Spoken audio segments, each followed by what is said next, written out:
زه خپل ډیر ګران محترم ملګري عزیز الحق ملنګ ته بلنه ورکوم چې هغه راشي او په اثر صاحب خپل لیکلی شوی نظم وړاندې کړي. عزیز الحق ملنګ صاحب.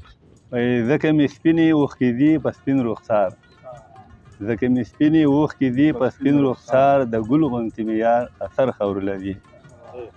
او نصیب له تا شه جنتونه خواږه ته اوزن شرابونه، نصیب له تا شه جنتونه خواږه ته اوزن شرابونه، دا دعاګانې مونږ کوو درته بار بار، د ګل غوندې مې یار اثر خورلوي.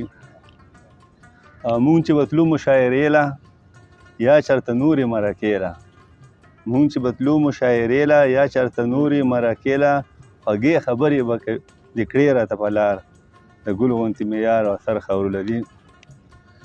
او ته سرپرستې هم علاوې، ته سرپرستې هم علاوې، د ملکنډ د وس ښکلاوې، ته سرپرستې هم علاوې، د ملکنډ د وس ښکلاوې، ښکلي شعرونه به ویل د مزېدار، د ګل غوندې مې یار اثر خورلوي.